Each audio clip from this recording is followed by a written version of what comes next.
Husband வந்து ஒய்ஃபோட இல்லிசிட்டான ரிலேஷன்ஷிப்பை ப்ரூவ் பண்ண பின்னாடியும் கூட ஹஸ்பண்ட் தான் இந்த குழந்தைக்கு பொறுப்புன்னு சொல்லி கோர்ட் ஆர்டர் போட்டிருக்கிறதா ஒரு மீம் வந்து நான் பார்த்தேன். அண்ட் நிறைய பேரு இது ரொம்ப ஹார்ஷ், இது ரொம்ப பயாஸ்டா இருக்கு அப்படின்னு நினைக்கலாம். ஆனா we have to look on to the legal side of this, right?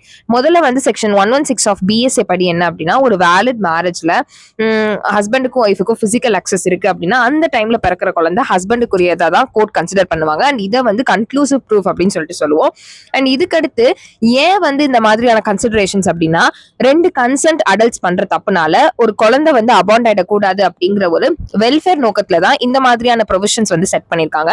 இப்போ ஹஸ்பண்டுக்கு வந்து ப்ரூவ் பண்றதுக்கு சான்ஸே இல்லையா, வேற அதர் சைட வந்து கேட்கணும்ல அப்படின்ற மாதிரியான கொஸ்டின்ஸ் ரைஸ் ஆச்சு அப்படின்னா, நீங்க வந்து உங்களுக்கும் உங்க ஒய்ஃபுக்கும் இடையில எந்த ஒரு பிசிக்கல் அக்சஸும் இல்ல அப்படின்றத ப்ரூவ் பண்ணீங்கன்னா இந்த மாதிரியான பர்டன்ல இருந்து நீங்க உங்களை ரிலீவ் பண்ணிக்கலாம். So until and otherwise the child will be considered as yours.